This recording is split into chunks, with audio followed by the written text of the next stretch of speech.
है।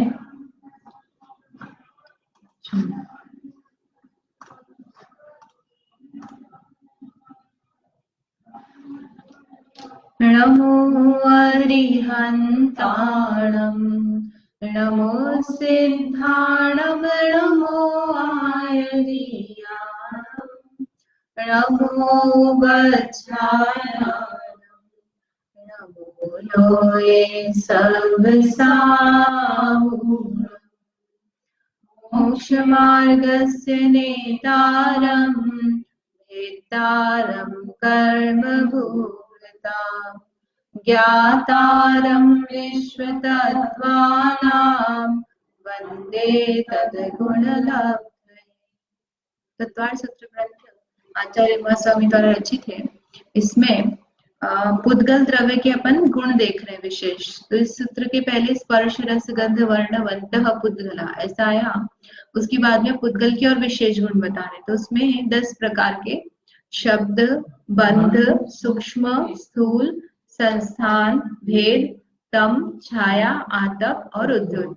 तो इसमें से अपन ने शब्द, बंध, सूक्ष्म, स्थूल, संस्थान, भेद यहाँ तक 6 कर लिए थे, है ना। शब्द यानी जो हम कर्णेंद्रिय से सुनते हैं, फिर उसमें भाषात्मक, अभाषात्मक, अक्षरात्मक, है ना। भाषात्मक हम जो मुख से बोलते हैं, अभाषात्मक जो अन्य प्रकार की ध्वनियां निकलती है। फिर उसमें प्रायोगिक, वैश्रसिक। प्रायोगिक यानी जो हम खुद करते हैं पुरुष के प्रयत्न से, वैश्रसिक जो नेचुरल है। इस तरह से उसके भेद किए थे। बंध में भी फिर प्रायोगिक और वैश्रसिक ऐसे 2 प्रकार का बंध बताया ना। बंध में क्या बताया कि जो पुद्गल परमाणु जुड़ रहे हैं ना, स्कंद जुड़ रहे हैं, तो वो किसी के प्रयास से जुड़ रहे हैं कि किसी नेचुरली जुड़ रहे हैं। तो जैसे कपड़ा, मकान, ये सब बना है, ये कैसे हैं, प्रायोगिक हो गए। बिजली कड़क रही है, कैसे हो गए, वैश्रसिक हो गए। लेकिन कुछ अनादि से जुड़े हुए हैं, कुछ अभी जुड़े हैं। तो इस तरह से भेद करके अपन ने समझा था। और सूक्ष्म और स्थूल में 2 तरह से भेद बताए थे ना। एक आपेक्षिक, ये इससे बड़ा, ये इससे छोटा। तो ये इससे छोटा, ये आंत्य सूक्ष्म, आपेक्षिक सूक्ष्म हो गया, है ना। बेर से, हाँ, बेर आंवले से छोटा है, सूक्ष्म देख रहे हैं ना अपन। और अब अंत्य में क्या आ गया, इससे छोटा और कुछ नहीं है, तो वो क्या हो गया, परमाणु। किसी की अपेक्षा की जरूरत नहीं है। और इसी प्रकार से स्थूल समझा। स्थूल में भी सबसे बड़ा महास्कंद, इससे बड़ा और कुछ नहीं है, किसी की अपेक्षा नहीं है। और अपेक्षा करा है ना, ये माउस इससे छोटा है, ये आंवला, नींबू ये इससे बड़ा है। तो इससे बड़ा हम जो कंपैरिजन कर रहे हैं अपेक्षा से सहित हो गया। तो ऐसे 2 भेद स्थूल के बताए। फिर है संस्थान। संस्थान यानी आकार, किस प्रकार का उसका शेप है। तो गोल है, चौकोर है, त्रिकोण है, पर्टिकुलर शेप है जिसको अपन बता सकते हैं। तो वो क्या हो गया, इत्थम, निश्चित आकार। और अनिश्चित है ना, बादल का जैसे बदल जाता है, पानी का आकार नीचे डूल गया तो बदल जाएगा। तो अनिश्चित आकार वाले 2 तरह से भेद किए। फिर भेद टुकड़े होना, तो 5 प्रकार से, 5 नहीं 6 प्रकार से बताया था। ऐसी लकड़ी का बुरादा है ना, गेहूं का आटा है, घड़े के टुकड़े हैं, तो मूंग चने की दाल आदि हो गए, मेघ का पटल है, और गर्म लोहा है, तो उसकी जो चिंगारी निकल रही है। तो ये सब क्या है, ये स्कंद है। लेकिन स्कंद अलग अलग अलग अलग प्रकार के भेद हुए ना, टुकड़े किस किस प्रकार से हो रहे हैं। अब इसके बाद में आता है तम। यहाँ तक अपन ने कर लिया था। तम मतलब क्या होता है, तम यानी अंधकार। तो अंधकार तो कुछ नहीं होता ऐसा अपन समझते हैं। जैसे हमने आंखें बंद कर ली तो क्या दिखता है, अंधेरा। तो हमको ऐसा लगता है हम बहुत अच्छा ध्यान कर रहे हैं, है ना। हमको कुछ भी नहीं दिख रहा है, कुछ नहीं दिख रहा है ऐसा नहीं है। वो जो दिख रहा अंधेरा, वो भी क्या है, पुद्गल का परिणमन है। काला रंग भी होता है ना, तो काला दिख रहा है मतलब दिख रहा है ना, तो वह दिख रहा है, उसका रंग क्या है, काला। तो उसका भी अस्तित्व है, ऐसा नहीं कि नहीं है। हमने एक चीज सफेद है, एक चीज काली है। जैसे ये काली है ना, यहाँ पर काला रंग है, तो ये किसका परिणमन हुआ, पुद्गल का ही परिणमन हुआ ना, काला। तो यदि काला भी दिख रहा है तो वह भी पुद्गल है, प्रकाश दिख रहा है तो वह भी पुद्गल है। दिखने में जो चीज आ रही है वो सब क्या है, पुद्गल है। तो अब ये अंधकार की क्या विशेषता बताई है कि दृष्टि का प्रतिबंधक कारण है। दृष्टि का प्रतिबंधक कारण है, इसका अर्थ क्या है कि जैसे अंधेरा हो जाता है तो हम कुछ देख पाते हैं क्या? उल्लू और बिल्ली वगैरह को छोड़ दो, सियार बिल्ली वगैरह, लेकिन नॉर्मली अब जो जीव है अंधेरा होने पर हमको नहीं दिखता है, इसलिए क्या लिखा है? प्रतिबंधक। प्रतिबंध ने उसको वो नहीं देख पाता है। तो जिसके होने पर चक्षु बाह्य वस्तु को देखने में असमर्थ हो जाती है उसे तम कहते हैं। वही तम है, मतलब कुछ भी नहीं दिख रहा है, लाइट चली गई तो अपन क्या बोलते हैं? अंधेरा हो गया। तो अंधेरे में कुछ नहीं दिखता है, वो अंधेरा ही पुद्गल का परिणमन है। अब इसके बाद में आता है छाया, है ना? छाया आता पुद्य होती है, 3 बचे। तो छाया मतलब परछाई। परछाई में लेकिन 2 प्रकार बताए हैं। कैसे बताए हैं? एक तद वर्ण परिणत। तद वर्ण परिणत है ना, जैसे हमारा रूप रंग आकार है, जैसा कलर है वैसा की वैसी छाया पड़ना। तो एक छाया होती है वो अंधेरा बनता ना, जो काली काली छाया, और एक दर्पण में छाया बनती है। दोनों ही छाया है ना। प्रतिबिंबवत वाला बोला ना, दर्पण में रूप, जैसे ये बच्चा है तो बच्चा दर्पण में देख रहा अपने आप को, तो वह बच्चा नहीं है, वह क्या है? बच्चा तो बाहर है, लेकिन दर्पण में क्या? उस बच्चे की छाया है, तो वह भी छाया। और दूसरी छाया प्रतिबिंब स्वरूप, है ना? जो लाइट है, लाइट के अपोजिट डायरेक्शन में वो जो पुद्गल है उसका क्या बन गई? छाया। तो छाया बनेगी किसकी? पुद्गल की। और छाया रूप जो हो रहा है ना, जो काला काला हुआ यहाँ पे जो बना, तो ये भी काला काला हुआ, वो कौन हुआ? नहीं, प्रतिबिंब स्वरूप तो हुआ, लेकिन पुद्गल हुआ ना। ये दर्पण में जो बना, तो यहाँ पर ये पुद्गल स्कंद है कि नहीं है? उसमें परछाई में वो जो परिणत हुआ वो कौन हुआ? तो पुद्गल का स्कंद का भेद हो गया, परिणमन हुआ, गुण हो गया कि ये छाया बना सकता है। अन्य किसी द्रव्य में, 5 द्रव्यों में छाया बनाने का गुण नहीं, काल द्रव्य की छाया नहीं पड़ सकती, क्योंकि उसके रूप रस गंध वर्ण कुछ नहीं है ना? ऐसे ही जीव की छाया नहीं पड़ सकती, आत्मा की। इस शरीर की तो पड़ेगी, लेकिन जीव की नहीं पड़ सकती। तो किसकी होती है छाया? पुद्गल की। और छाया रूप भी कौन होता है? पुद्गल। छाया रूप होना समझ में आया ना, कि ये जो बन रहा है ये कौन बना? छाया।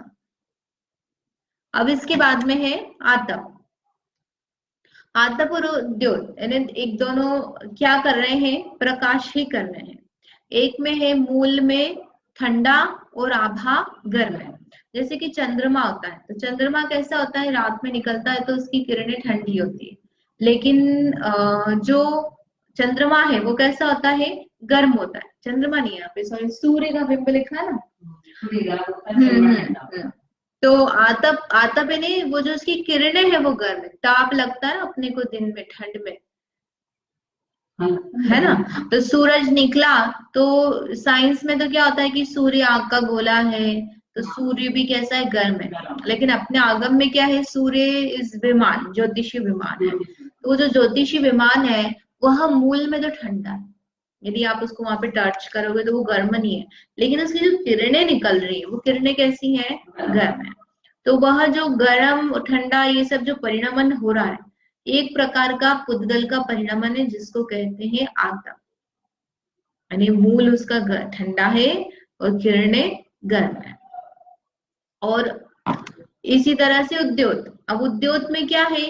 मूल और आभा दोनों शीतल है। यहाँ चंद्रमा आएगा कि जो चंद्रमा है उसकी किरणें कैसी है? ठंडी।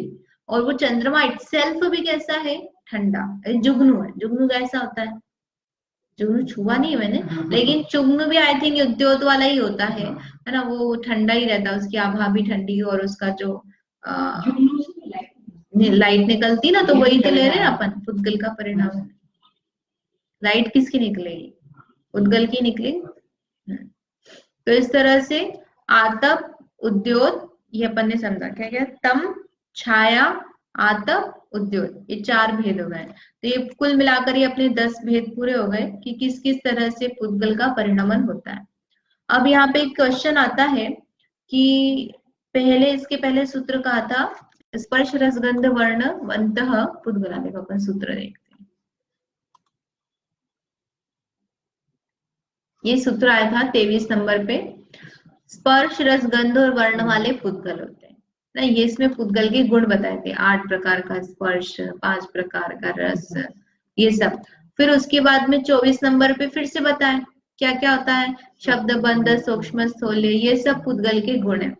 तो यहाँ पर प्रश्न किया है कि आपने दो सूत्र अलग अलग क्यों बनाए, जब ये सब क्या है, पुद्गल के ही गुण है, तो आप इनको क्या करते, दोनों सूत्रों को मिलाकर के एक कर देते, कर सकते ना। अपन सूत्र तो कैसे बनाते हैं, सूक्ष्म मतलब आप छोटा होना चाहिए जो सूत्र होना चाहिए, तो आपने दो सूत्र अलग अलग क्यों बनाए, आपको एक ही सूत्र बनाना चाहिए था, ऐसा शिष्य का प्रश्न है।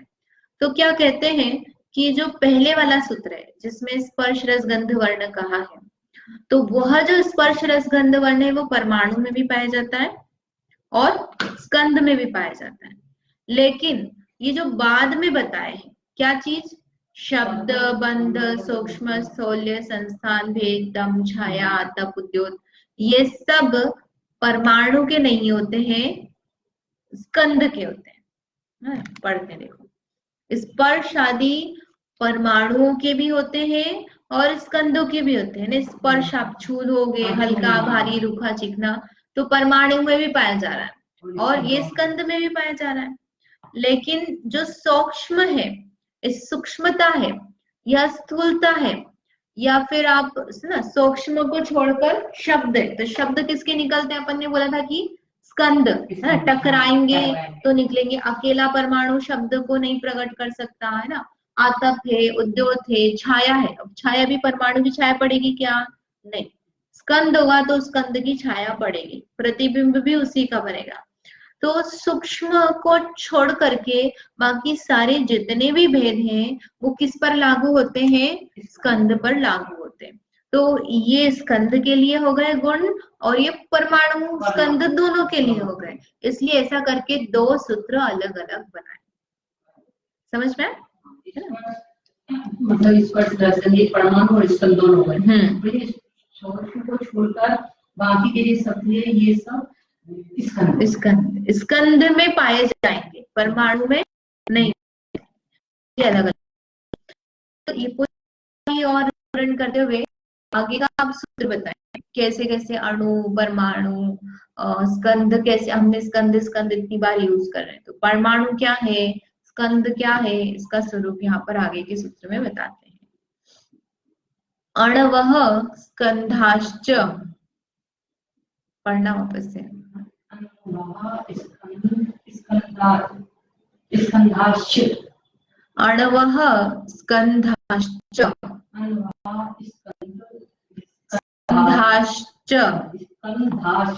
च है ये पूरा है ना, श आधा है, तो उसको स्कंधाश्च, हाँ, स्कंदाहा च, ऐसे उसकी संधि है, विसर्ग अपन करेंगे तो विसर्ग लगा हुआ है और उसकी संधि कर दी तो स्कंधाश्च, विसर्ग का जो था वो श बन गया च होकर के।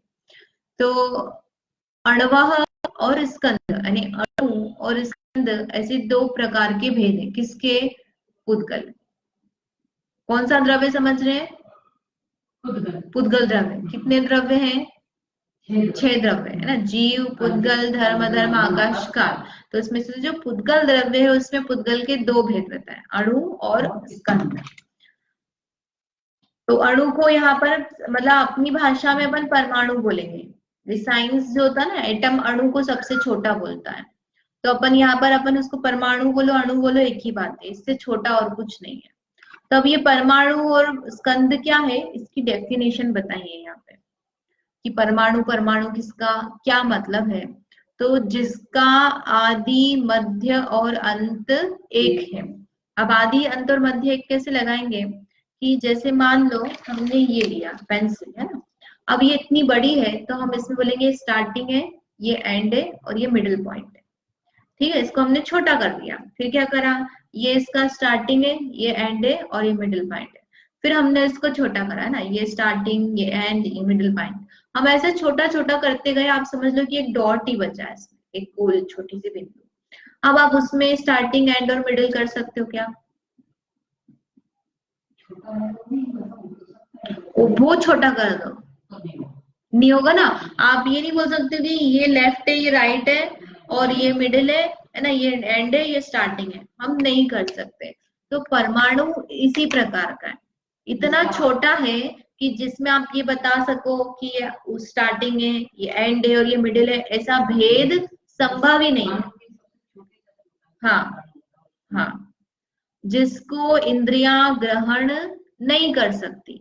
पर अब इतना छोटा है कि माइक्रोस्कोप भी कर लो, कुछ भी कर लो, इंद्रियां उस परमाणु को नहीं जान सकती। है तो रूपी, है ना, जाना तो जाएगा, इंद्रियां नहीं जान सकती। किसके साथ जानेंगे? अवधि ज्ञान, केवल ज्ञान, ये जान सकते। हमारा मृति शुद्ध ज्ञान नहीं जान सकते। मृति शुद्ध ज्ञान मतलब हम अपनी इंद्रियों से नहीं जान सकते। हमारी आंखें इतनी छोटे पदार्थ को, इतने एक परमाणु को नहीं देख सकती। किसको देखती है? स्कंद को। कितने बड़े स्कंद को? अनंत परमाणु के स्कंद को आंखें जान सकती। 2 परमाणु का स्कंद होगा ना तो भी उसको आंखें नहीं देख सकती। यानी संख्यात है, 2 3 4 आप लगा लो, बहुत सारे, उसको इंद्रियां नहीं जान सकती, इतने छोटे वाले को। तो परमाणु को तो जान ही नहीं सकती है। ऐसा पुद्गल का सबसे छोटा अविभागी अंश क्या कहलाता है?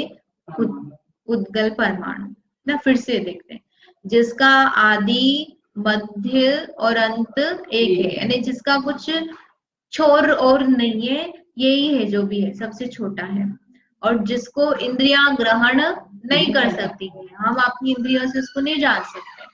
और सबसे छोटा अंश पुद्गल का। अब इससे और कुछ टुकड़ा नहीं हो सकता। इसके बाद में आप सोचो क्यों टुकड़ा, जब एंड और स्टार्टिंग ही नहीं दिख रहा तो आप टुकड़ा कैसे करोगे? तो इस तरह से परमाणु है। अब परमाणु के बाद में क्या आता है? स्कंद, है ना। परमाणु समझ में? परमाणु के बाद में क्या आता है? स्कंद। तो स्कंद मतलब क्या हो गया कि ये जो परमाणु है, जो हमने सबसे छोटा वाला परमाणु लिया है, ऐसे आप 2 परमाणु ले लो, उनको मिला लो, 3 परमाणु को मिला लो, 4 को मिला लो। बेसिकली एक परमाणु तो परमाणु है, और उसके अलावा जितने भी परमाणु का समूह हो गया उसको क्या कहा है? स्कंद। 2 परमाणु का समूह, 3 परमाणु का समूह, 4 परमाणु का समूह, ये सब क्या कहलाते हैं? स्कंद। सरल स्कंद। अब परमाणु में एक साथ क्या क्या हो सकता है? हमने सूत्र में तो समझा कि परमाणु में स्पर्श रस गंध वर्ण होता है, लेकिन कौन कौन से स्पर्श रस गंध वर्ण होते हैं ये नहीं देखा। तो अपन पहले गंध, रस गंध वर्ण देखते हैं। रस कितने बताएं? 5 है। तो 5 में से परमाणु का कोई सा भी कलर हो सकता है। जैसे एक अकेला परमाणु पड़ा है तो वो सफेद भी हो सकता है, लाल भी हो सकता है, हरा, नीला, है ना, कोई सा भी 5 में से कोई सा भी एक कलर हो सकता है। गंध, सुगंध दुर्गंध में से कोई सी भी एक हो सकती है, और 5 वर्ण में से कोई सा भी एक, है ना। रस, रस अपन को रस देखना था, अपन ने वर्ण देख लिया। रस में खट्टा, मीठा, कड़वा, कषायला, चरपला, ये जो अपन 5 रस बोलते हैं। हाँ, तो रस में 5 रस में से कोई सा भी एक रस होगा। ऐसा नहीं होगा कि 5 होंगे, होगा तो एट अ टाइम एक ही। रस के बिना नहीं होगा ना। ये जो अपन बेसिक पुद्गल की प्रॉपर्टी बोल रहे हैं वो तो परमाणु में होगी। रस, गंध, वर्ण, स्पर्श, ये सब होगा, इसके बिना नहीं होगा। लेकिन उसमें एट ए टाइम क्या क्या है? जैसे 5 में से एक, 2 में से एक, 5 रंग में से एक है। 5 रंग एक साथ नहीं हो सकते। स्कंद में हो सकते हैं, जैसे अपना शरीर है तो उसमें 5 रंग हो सकते हैं कि नहीं? हो सकते हैं, लेकिन परमाणु में नहीं हो सकते। और स्पर्श कितने होंगे? तो स्पर्श में अपन ने 8 पर्याय समझी थी। हल्का, भारी, रूखा, चिकना, कड़ा, नरम, ठंडा, गर्म। तो जो परमाणु है उसमें हल्का भारी नहीं होता, हल्का भारीपना नहीं होता है ना। स्कंद में ये हल्का ये भारी अपन कर सकते हैं, लेकिन परमाणु में नहीं बनता है। और कड़ा, नरम, ये कड़क है और ये नरम है, वो भी नहीं होता है। क्या होता है? शीत, उष्ण। परमाणु में कुछ तो टेम्परेचर होगा, या तो वह ठंडा होगा या गर्म होगा, या और बोला है ना, ये तो होगा इन दोनों में से कुछ एक, और स्निग्ध रुक्ष में से कुछ एक होगा, यानी 2 होंगे उसमें गुण। शीत उष्ण में से एक, स्निग्ध रुक्ष में से एक। स्निग्ध यानी चिकना, और रुक्ष यानी रूखा। जैसे ड्राई स्किन आती है ना ठंड में, तो वो रूखा, और ऑयली स्किन होती है उसको क्या बोलते हैं, स्निग्ध। तो वो जो चीज जुड़नी है, एक परमाणु से दूसरा परमाणु जुड़ना है, तो कैसा होना चाहिए, उसमें कुछ चिकनास होनी चाहिए, एक रूखा एक चिकना हो ना। तेल लगाए तो उस पर धूल चिपकेगी, तो इसलिए वो स्निग्ध रुक्षता परमाणु में जरूरी है, और शीत उष्णता भी होगी। तो ऐसे करके कितने गुण हो गए एक साथ, 2 स्पर्श, 1 रस, 1 गंध, 1 वर्ण, कुल मिलाकर कितने हो गए, 5। तो इस तरह परमाणु में एक साथ 5 पर्याय 5 गुण हो सकते हैं। 5 से ज्यादा होंगे क्या, 5 से कम होंगे क्या, 5 तो रहेंगे, कम भी नहीं होंगे और ज्यादा भी नहीं। ये इसका परमाणु का स्वभाव है। अब स्कंद में जाके इसका अन्य रूप परिणमन हो सकता है। अब परमाणु में ये प्रश्न है कि 2 ही क्यों बताया आपने, 2 ही स्पर्श बताया ना, कौन कौन से, या तो शीतोष्ण होगा या फिर स्निग्ध रुक्ष होगा, हल्का भारी और कड़ा नरम क्यों नहीं बताया आपने, क्यों नहीं बताया कि ऐसा स्वभाव ही है, और स्वभाव में कोई तर्क नहीं होता है। यानी जीव में चेतनता क्यों है, अचेतनता क्यों नहीं है, कि जीव का स्वभाव है, अब स्वभाव में आप क्वेश्चन नहीं कर सकते। तो ये इसी प्रकार का है कि इसमें परमाणु में 2 ही प्रकार की क्वालिटी पाई जाएगी स्पर्श की, इसके अलावा और कुछ नहीं। ठीक है। अब इसके बाद में और भी प्रश्न है कि ये परमाणु का अस्तित्व कैसे जाना जाता है, हमने देखा तो है नहीं, इंद्रियों से दिखाई नहीं देता है, और भी 1-2 प्रश्न इसी इससे रिलेटेड। फिर वो 6 प्रकार का पुद्गल का और अलग प्रकार से भेद स्कंद के, वो अपन कर समझे। जावाणी के ज्ञान ते सुझे लोकालोक, सोवाणी मस्तक नमो सदा देत।